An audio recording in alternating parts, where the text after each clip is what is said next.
Bien,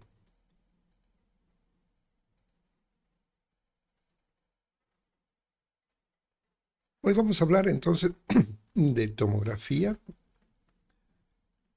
Vamos a guardar esta imagen acá.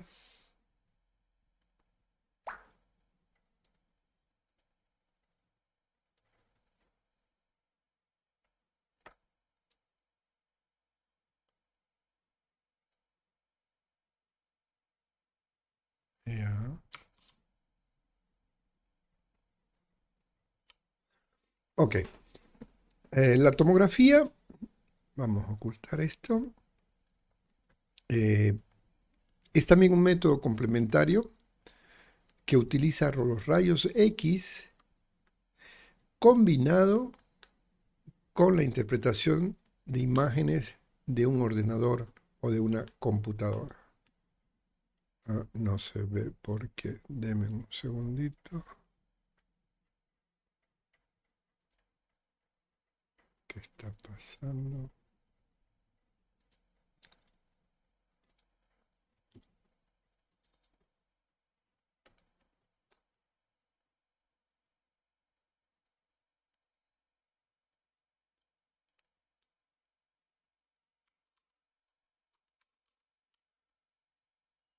Partir.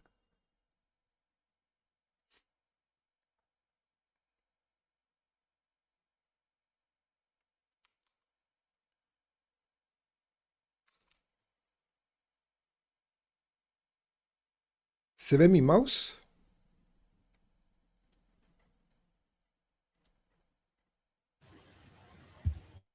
Sí, doctor, se ve. Sí, doctor. Ok, bien. Entonces, para que entendamos el principio, la tomografía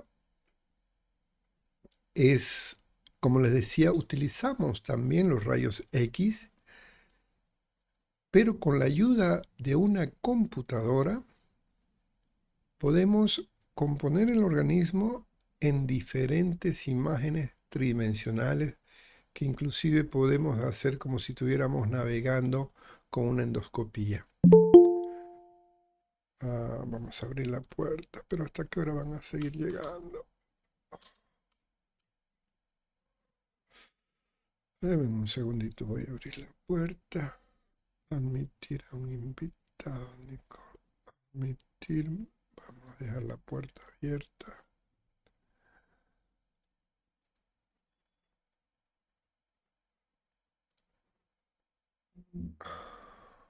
Abierta, listo. Para que se le desconecte y vuelva a entrar sin problema.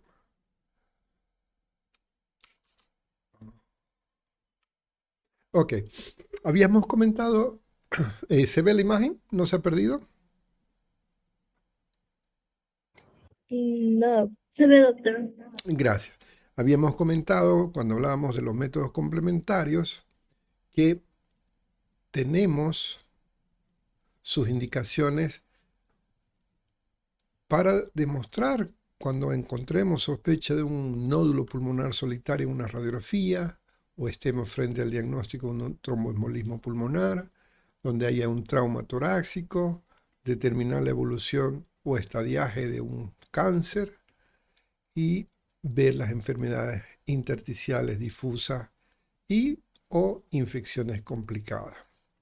Debemos recordar que este método complementario, aunque no es invasivo, tiene mayor riesgo que la radiografía por la cantidad de radiación que genera, ¿no? Y eso nos lleva a que tomemos precauciones y contraindicaciones. Las precauciones, principalmente cuando sospechemos de embarazo, indicar en la orden que estamos entregando, ojo, embarazo, ¿no? Y las contraindicaciones, cuando vamos a usar contraste, ahí tener la precaución de ver si el paciente está en diálisis o si está en insuficiencia renal, que no se complique con el uso especialmente del yodo, ¿no? Otra contraindicación absoluta es si el paciente tiene conocimiento de que es alérgico a los contrastes yodados, ¿no? De ahí que hay que tomar cuidado. Y como les decía, cuando estamos usando una radiografía, la capacidad de radiación es de 0,05. Sin embargo, cuando usamos con una tomografía, es, fíjense, mucho más que 10 veces el valor, de 5 a 7 veces, 5 a 7 sus medidas de radiación. Para que entendamos un poquito, igual que la radiografía, al emitir el rayo pasa por el organismo y es detectado por unos colectores. Esta fuente ionizante, que es nuestro organismo, comienza a presentarse con las mismas características de las densidades de la radiografía. Gracias a este señor que vemos en la imagen, en 1972, que le ganó el título de Sir Geoffrey Housfield. Ustedes saben que el Sir es un título nobiliario inglés, y se ganó el premio Nobel por su descubrimiento. Se dice que el primer escaneo humano fue en el hospital Atkinson Morley, y fíjense que para tomar un cráneo tomaba 9 días el procesamiento. No teníamos las computadoras que tenemos ahora. Fíjense en este gráfico, hoy la tomografía helicoidal de alta resolución tiene multidetectores, y que el que vamos a visitar en el hospital tiene 64 cortes, pero hay equipos de 320 cortes o 300 detectores. Es decir, que en menos de un minuto tiene el cuerpo completo. Y otra cosa que como novedad, que no la tenemos nosotros todavía en Bolivia, es la tomografía de conteo de fotones. Esta es se dice que es el futuro de la resolución ultra alta, es decir, para determinar lesiones de menos de 0,5 milímetros. Hoy, con los cortes, hacemos de 0,5 milímetros, es decir, la mitad de un centímetro, y con esto vamos a poder detectar lesiones mucho más pequeñas. Dentro de ese avance, con la tomografía y los rayos X, viene la utilización de un radioisótopo, que es una glucosa radiomarcada, que lo mencionamos en la teoría cuando hablamos de métodos complementarios, que es el PET scan, que es la tomografía de emisión de positrones. Como cultura, nosotros debemos conocer que hay un equipo que tiene un gantry, que es donde están los detectores, hay una computadora central, hay una consola para el operador, se puede guardar las imágenes en un disco óptico o en cinta o en imágenes fotográficas. Y además hay una estación de intercomunicador para que se le diga al paciente respire hondo, no lo bote y iniciar el proceso, ¿no? Ahora, si ustedes comparan cuando usamos la radiografía los rayos X en una radiografía, simplemente estamos en dos planos, ¿no? Ahora, con la tomografía que hemos hecho, podemos tener la transformación de esas sombras y crearlas como órganos especiales, y con multidetector y la utilización de contraste inclusive, podemos sustraer. Hoy la tecnología nos permite con la tomografía poder hacer una angiotomografía de vasos del corazón. Puedo ver los vasos del pulmón, a ver dónde se rellena, es decir, como si lo estuviéramos viendo al vivo. Esa es la ventaja que se tiene con esta tecnología, ¿no? Una tecnología que la tenemos en el medio. Esto nos ha dado una precisión y seguridad. En la mayoría de los libros ustedes van a ver esta abreviación TACAR, que es la tomografía axial computarizada de alta resolución. Un artículo mostraba en la TACAR, yo decía que TACAR no es más que la abreviación de la tomografía, ¿sí? Y miren esto, cortes de 0,6 milímetros, es decir, de menos de un centímetro, podemos determinar las características no solo del intersticio del lóbulo. Esa es la ventaja, y si eso sumamos los contrastes, vamos a ver que la capacidad de poder detectar enfermedades de manera temprana es muy importante. Hoy la tendencia es usar tomógrafos con baja dosis se reduce hasta un 65% la cantidad de radiación y esto que evita el riesgo. Hoy hay artículos en los cuales mencionan que por el uso indiscriminado para el control de COVID se elevó la tasa de incidencia de cáncer pulmonar debido a la radiación. Aún está solo un comentario, no hay una evidencia. Y si a esto nosotros sumamos la presencia de los contrastes, fíjense, estos vasos tan pequeños no lo íbamos a poder reconocer.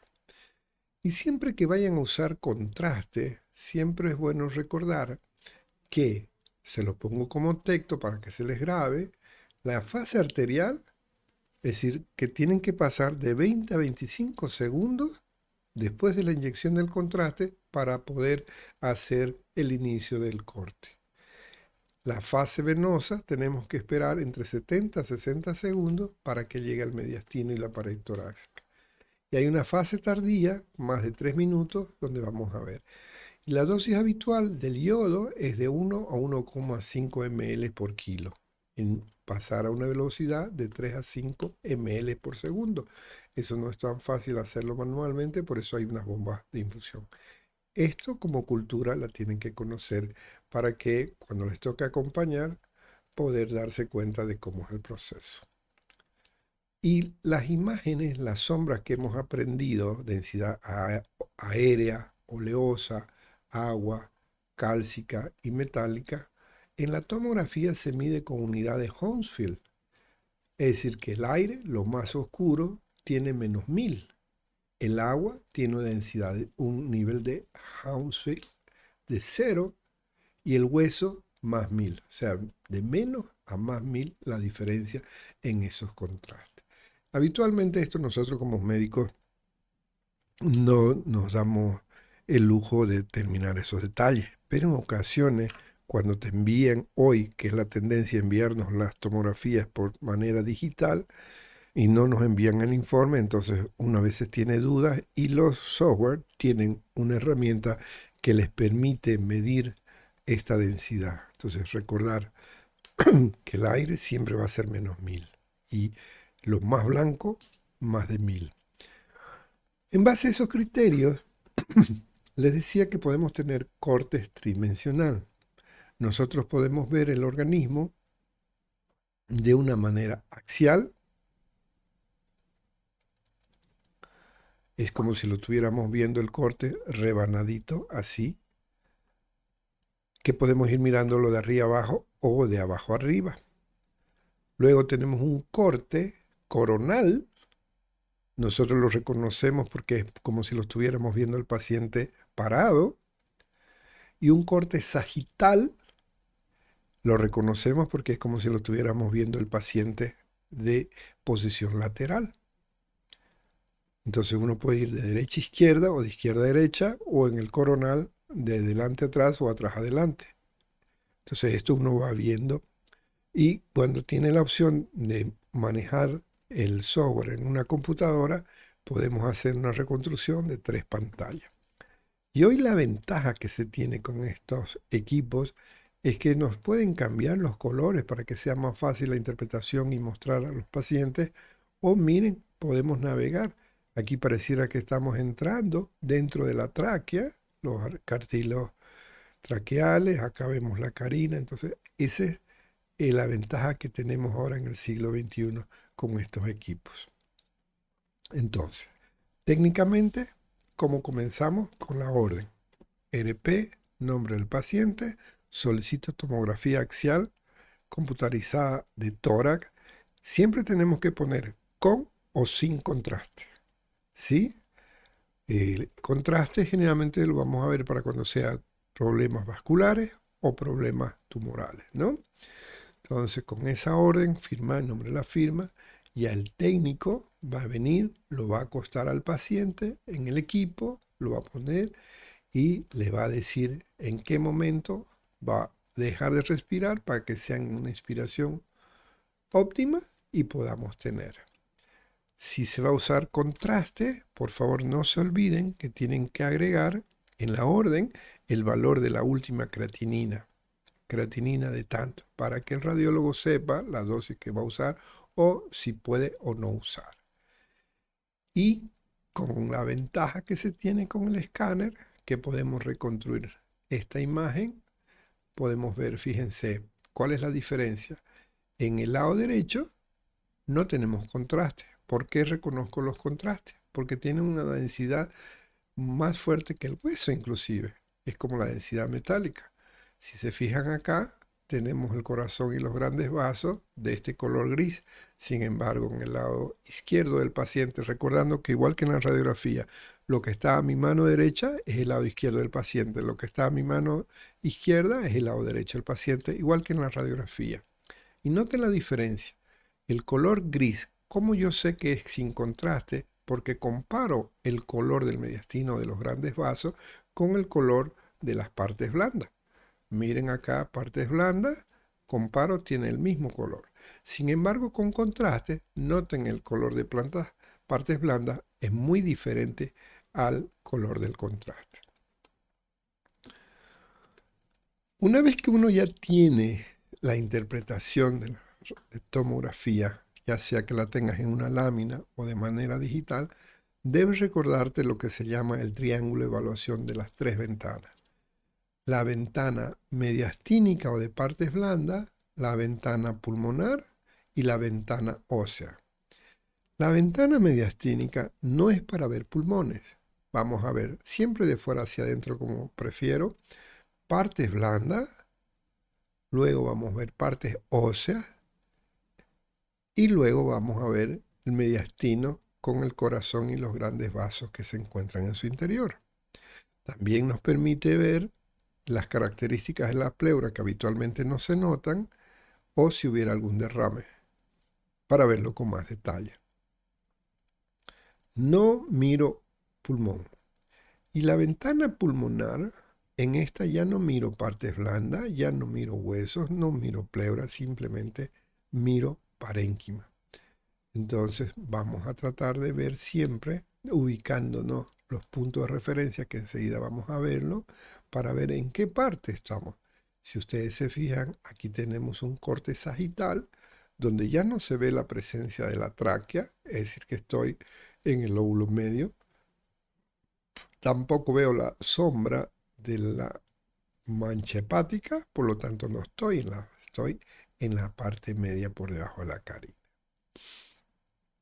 Y la ventana ósea, especialmente cuando queremos ver lesiones traumáticas o lesiones neoplásicas como ser un mieloma, ¿sí? Ahora, para poder interpretar las lesiones, son los mismos patrones que la radiografía, queridos amigos. Infiltrados, si son redonditos, densidad agua, micronodulares, nodulares, masas cuando son de más de 4 centímetros. Luego, en las intersticiales, vamos a ver las líneas A, las líneas B, las Kerle. Y además, en el patrón pulmonar podemos encontrar lo que también hemos visto en la radiografía, en vidrio deslustrado o en vidrio esmerilado. Vamos a ver distintas imágenes para que vamos encontrando.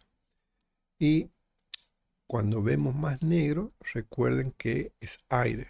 El aire lo podemos tener atrapado en un neumotórax, lo podemos tener en una bulla, en un quiste, en una caverna o en el enfisema, como vamos a ver en el EPOC, ¿no? Entonces, ¿cómo vamos a mirar una tomografía? En general, yo recomiendo en la ventana pulmonar ir mirando primero un hemitórax y luego el otro hemitórax y después comparen. Y vamos viendo de arriba hacia abajo, de adelante hacia atrás, en cada corte. Va a depender en qué corte esté, si un sagital, un coronal o un axial. Entonces, si tienen la posibilidad de ver la muestra, o que se llama SCOUT, es una fotito que la ponen generalmente en la parte de arriba. Ahí te permite ver algunos detalles que no lo estás viendo a simple vista. De ahí vamos a ver de afuera hacia adentro, tejidos blandos, o si vamos a ver la ventana mediastina, Habana, basta. De ahí nos vamos a ver huesos, de ahí nos vamos a vía aérea y de ahí a parenquima pulmonar, es decir, de fuera hacia adentro. ¿Sí? Con esto vamos a tratar de ver en todo, pero hasta que no tengan la mirada entrenada, yo recomiendo que vayan primero un hemitórax y después el otro hemitórax. Ya cuando tengan la vista entrenada, van a ver que lo hacen simultáneo. A mí me gusta mirarlo como cine. Le pongo play, eso lo vamos a ver en la práctica cuando estemos en el hospital. Pongo play y empieza a mostrar como un video. Esa es la clave para no perderse detalle. En el caso clínico que vamos a ver ahora, va a ver cómo ustedes, siguiendo esa normativa, van a poder detectar lo que un grupo de médicos no pudo detectar. ¿Sí? Y cuando estén en la ventana mediastínica o de partes blandas, hay que tomar en cuenta los tres compartimientos del mediastino, ¿no? El comportamiento prevascular anterior, que es el límite de esternón al pericardio anterior, que vamos a encontrar los órganos, y aprendimos la anatomía, el timo, las venas brachiocefálicas y los ganglios. En el compartimento visceral medio, recuerden que lo que estamos mirando es solo esta zona, mediastino, no estamos mirando prehilio ni ilio, solo el mediastino. Aquí vamos a ver el corazón y los grandes vasos, ¿no? Vamos a ver la aorta, la pulmonar y las venas cava, ¿no? Y por detrás y por delante de la columna, una imagen con densidad aérea, que es el esófago. Y el compartimiento paravertebral posterior, aquí el límite son los cuerpos vertebrales, contiene espina dorsal, los nervios. Aquí, si encontramos una masa, vamos a pensar que se trata de un tumor de origen. Déjenme un ratito encerrar al perrito.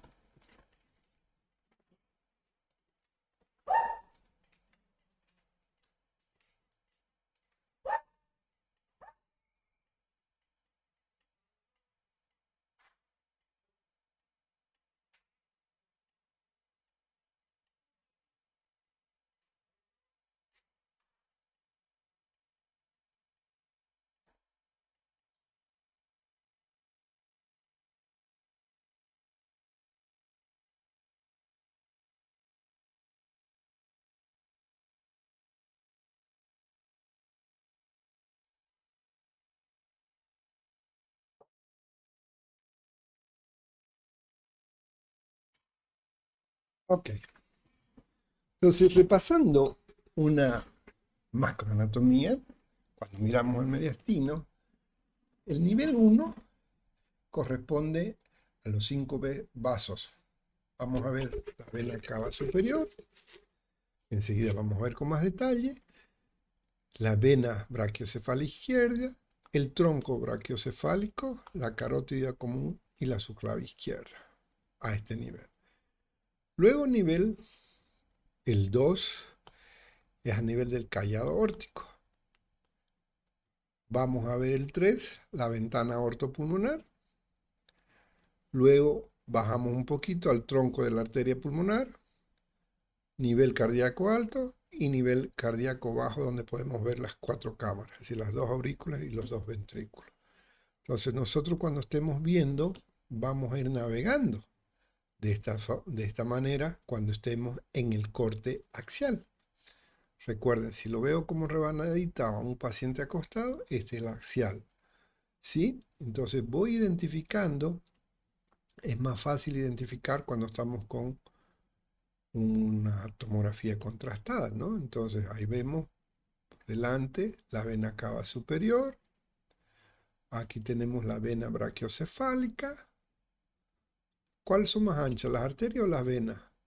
Depende del lugar. Normalmente las venas la vemos un poquito más grande, el tronco brachiocefálico, aquí tenemos la carótida y aquí tenemos la subclavia. Y aquí abajo la aorta que está junto a la columna, ¿no? Entonces, vamos a ir viendo. Nivel 1, nivel 2, nivel 3.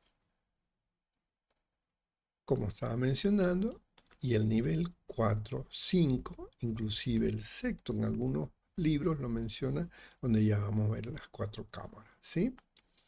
Entonces, cuando estamos viendo la parte vascular, es muy importante que sepamos el diámetro. Esto les voy a enseñar cuando estemos con el software, cómo lo medimos, facilito.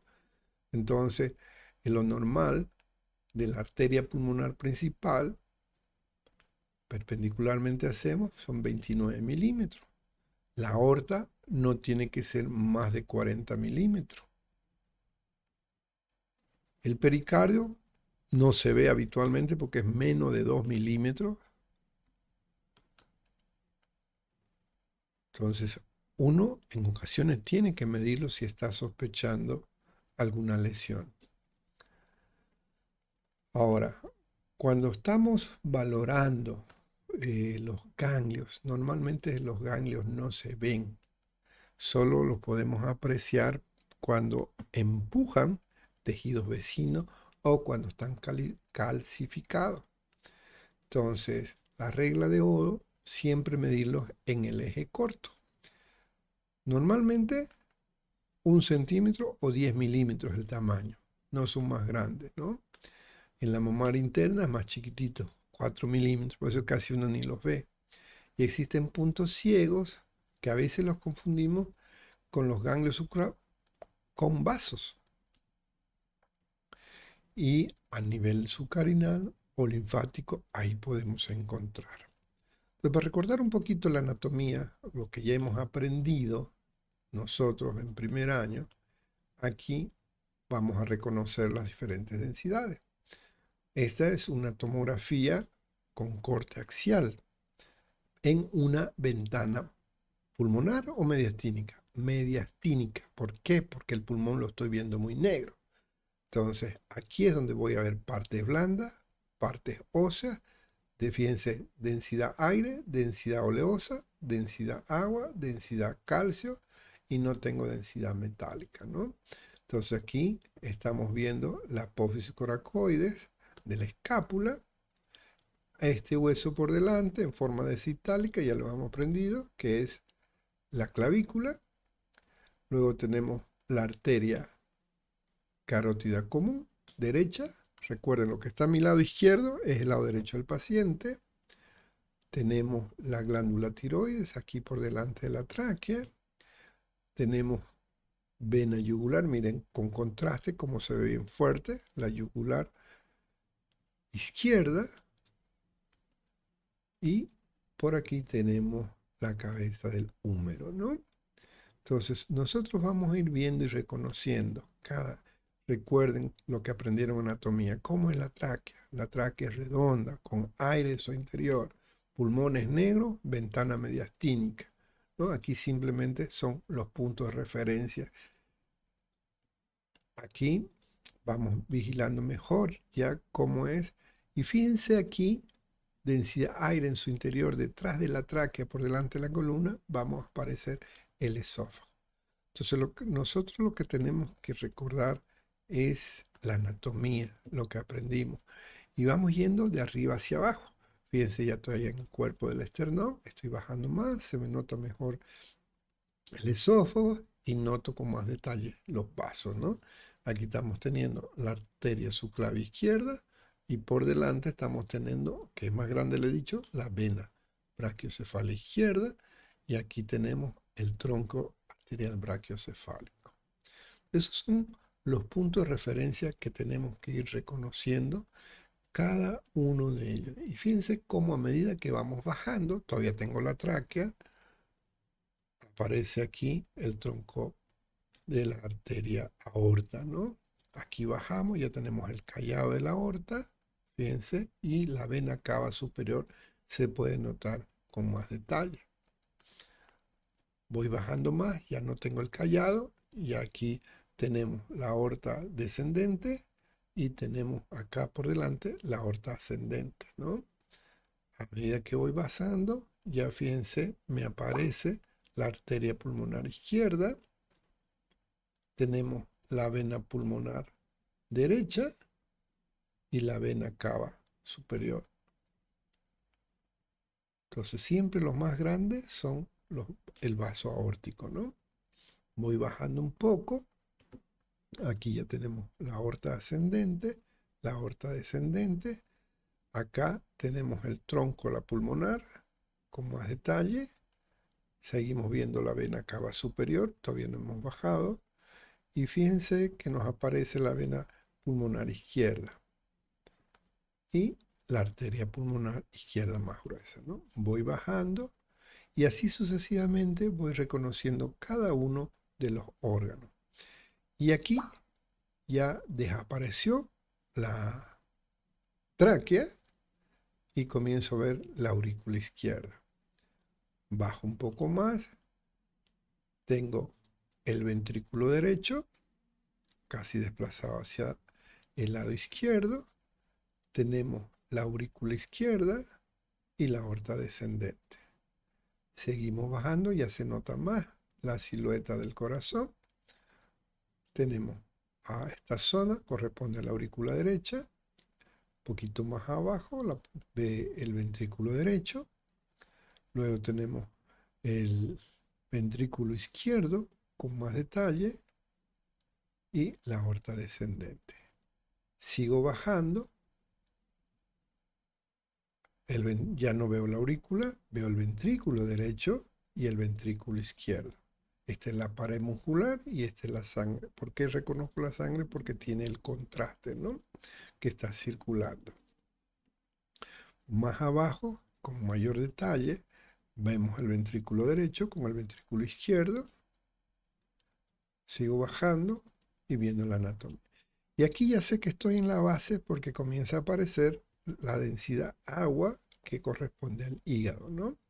Entonces al hígado veo el esófago y la arteria. Aorta descendente más abajo. Y aquí me aparece la vena cava inferior. Ya estoy bien abajo, casi en las bases. Poco pulmón y comienzo a ver más el hígado. Y noten la diferencia en una ventana pulmonar. La ventana mediastínica, negro los pulmones, ventana pulmonar, se puede ver las áreas grises. Este corte con contraste o sin contraste. Sin contraste, porque sigue viendo el mismo color, ¿no? Entonces todos estos que parecen infiltrados no son infiltrados, son vasos que lo estamos viendo de una manera sagital. Aquí tenemos un bronquio que se puede visualizar. Aquí tenemos la división de la tráquea, que es la carina. Si ustedes se ubican, pongan su dedo bajo, unos 2 centímetros debajo de la horquilla external, van a encontrar un ángulo. Ese es el ángulo iris, es la altura donde estamos mirando en este momento. Entonces, cuando vamos a ver en la ventana pulmonar, aquí ya vamos a ver con detalle la vía aérea y las cisuras y el parénquima, ¿no? Entonces recordamos cómo es la sombra de la tráquea, los bronquios y los bronquiolos, solo que aquí lo estamos mostrando en una proyección coronal, como si estuviera aquí de frente parado. El paciente está acostado siempre, simplemente que aquí pareciera que está parado, que lo estamos viendo de frente, y aquí parece de perfil. Entonces, este es sagital, este es coronal. Normalmente el pulmón derecho tiene 3 lóbulos, el superior, el medio y el inferior, donde podemos ubicar generalmente la cisura, especialmente cuando vemos cisuritis. El pulmón izquierdo solo tiene 2 lóbulos. Entonces, la cisura mayor a veces la podemos ver con más detalle. Y cuando vamos a ver los alveolos, recuerden que no se ven pequeñitos, ¿no? Y la trama vascular no va a llegar a más de 2 centímetros de la periferia. Es decir, aquí no tendríamos por qué ver trama vascular. Entonces aquí estamos viendo el pulmón derecho en una ventana pulmonar en un corte axial. Perdón, corte así está bien, axial. Sagital es perfil, coronal de frente. Corte axial. Entonces, hagamos un repaso de los patrones que podemos encontrar o los infiltrados, como hemos dicho en radiografía. Primero, tenemos que ubicar dónde está la lesión. ¿Ok? Entonces, fíjense, primero, pulmón derecho, pulmón izquierdo, anterior, posterior, lateral y zona iliar. ¿Sí? También se le llama centro lobular a la zona central. Entonces, ¿en qué parte estoy? Veo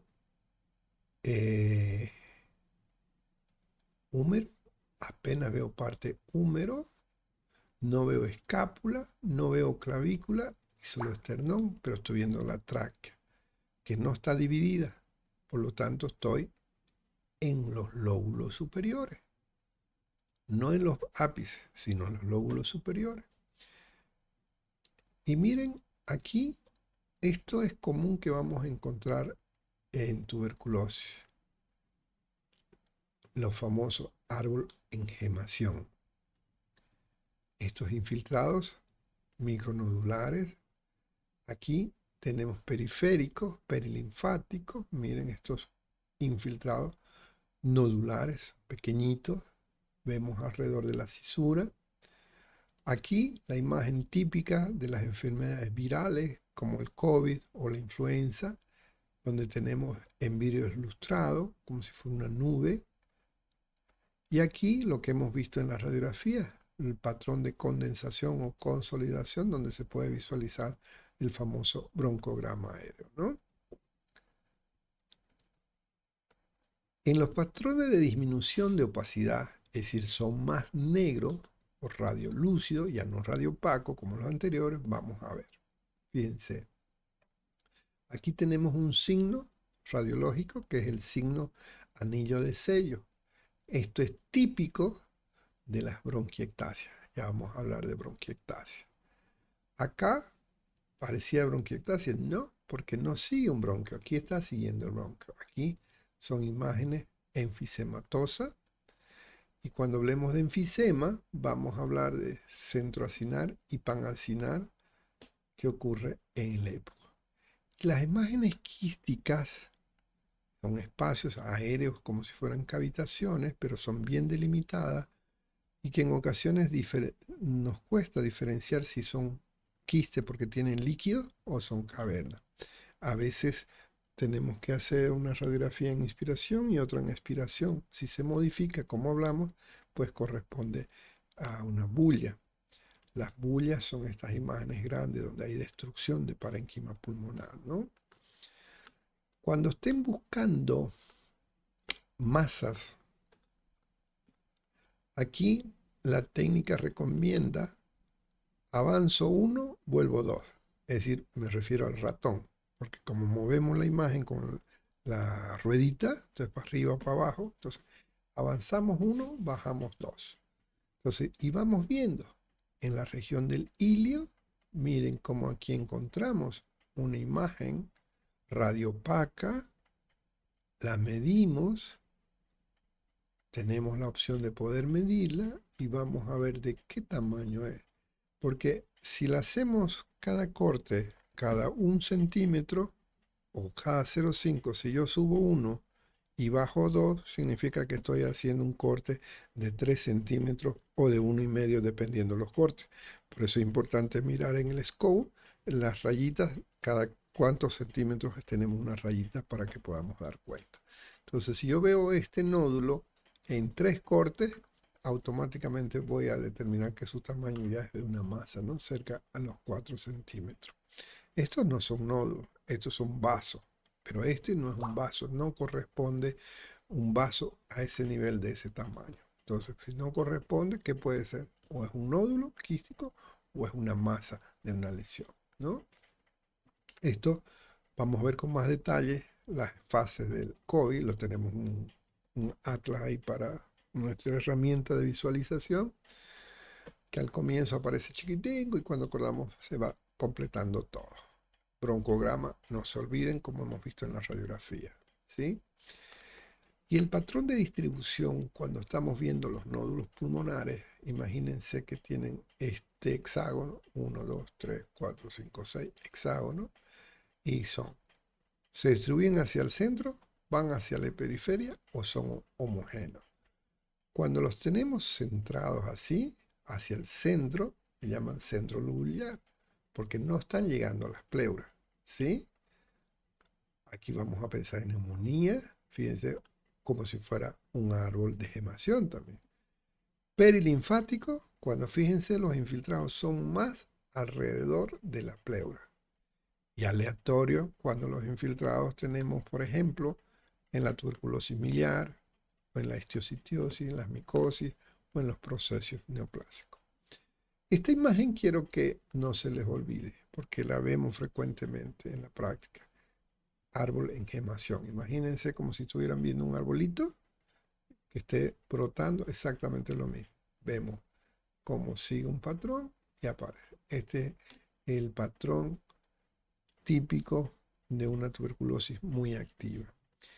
Y los patrones intersticiales son mucho más llamativos, ya cuando hay fibrosis y destrucción. Aquí había un proceso inflamatorio fuerte en ambos campos pulmonares y que deja como resultado destrucción y cicatrización. Estos son los famosos patrones de fibrosis.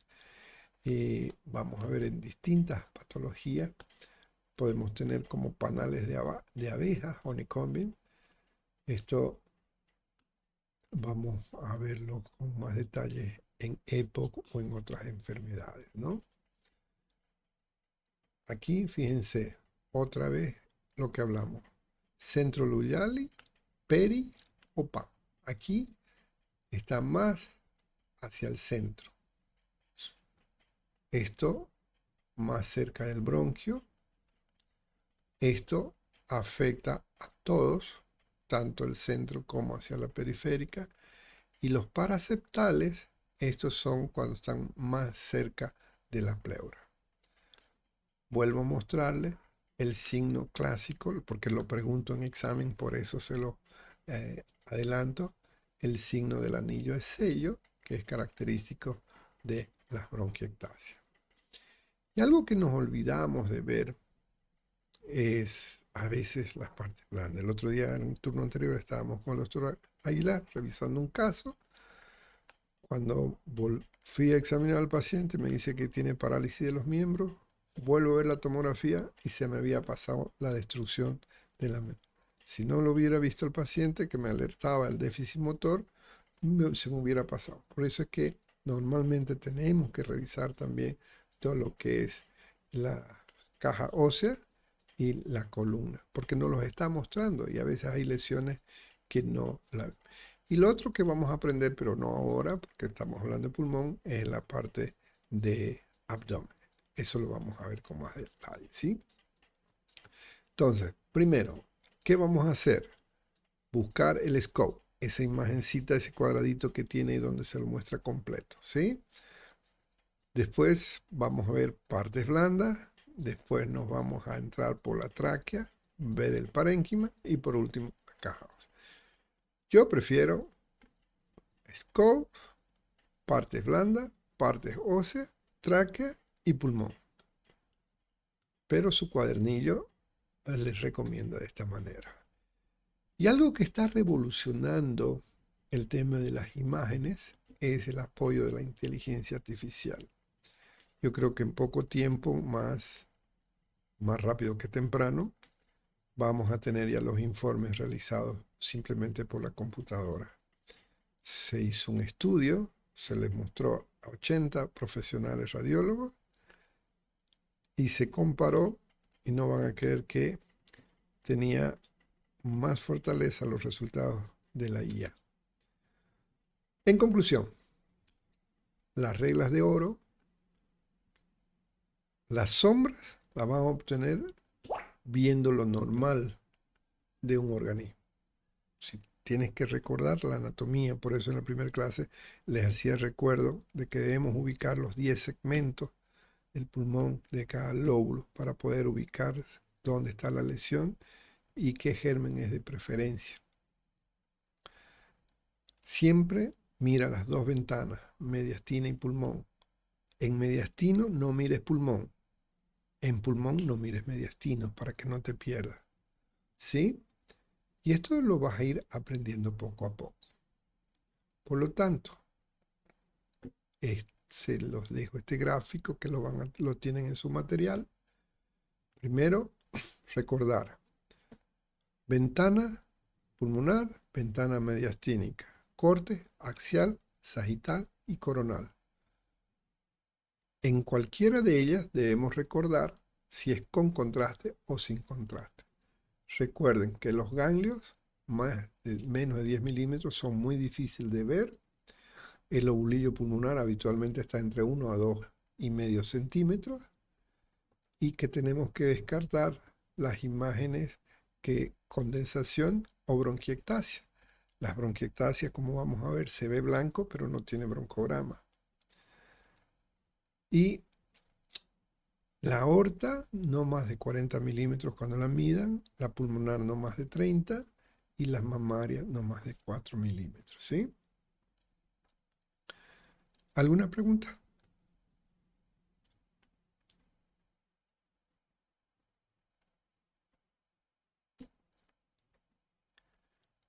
Ok, vamos a hacer un ejercicio para ver. Anoten, por favor. Primero, mapa conceptual.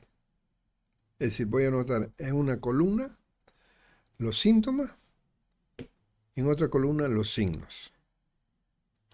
Luego voy a describir las lesiones que encuentro en la radiografía 1, en la radiografía 2 y la radiografía 3.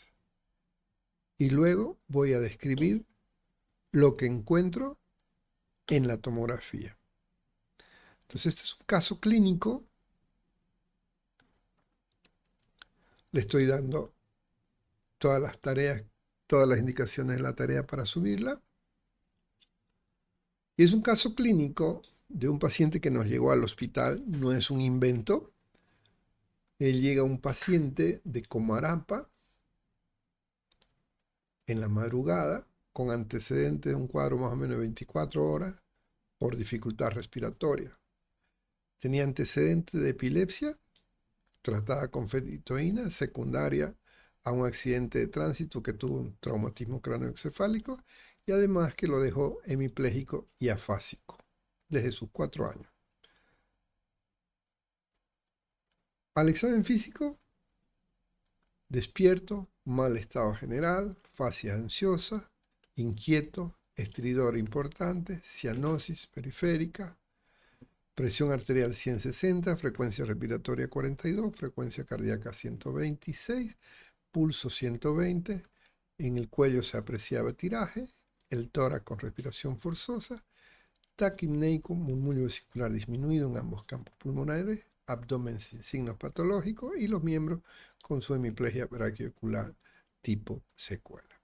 Se hizo un tratamiento, lo intuban, ventilación mecánica, vía central. Entonces, primera actividad, mapa conceptual de estos datos.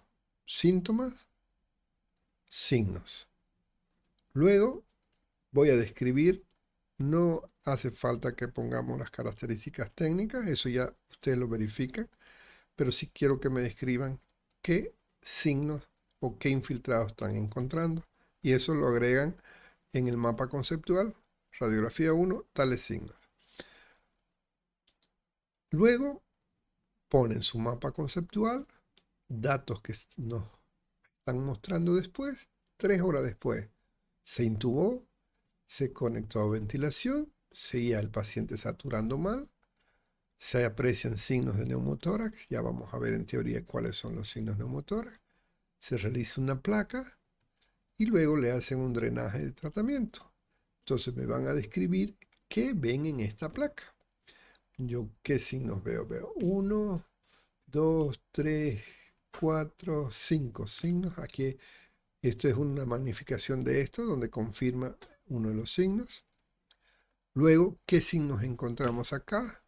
Veo 1, 2, 3, 4 signos que tendríamos que ver. 72 horas después, esperando ir a terapia, el paciente no mejora, sigue saturando mal, a pesar del tubo de drenaje intubado. le hacen una tomografía donde se evidencia neumomediastino, neumotórax izquierdo. Colocan un tubo de drenaje, se realiza traqueostomía porque el paciente no mejoraba, y luego de 10 días que no mejora, ok, miremos qué pasa en la vía aérea, le hacen una broncoscopía. Entonces, me interpretan esta tomografía, qué tipo de tomografía es, qué ventana es, qué corte es, con contraste o sin contraste, y después las diferentes, ¿cuántos veo? 1, 2, 3, 4. 4 signos que no deberían estar ahí, que tienen que verlo. Y lo describen, y luego un corte más abajo. ¿Y qué ven? Esa es la actividad. ¿Qué horas son? Son 7:10. Nos da para hacer el mapa conceptual. Vamos a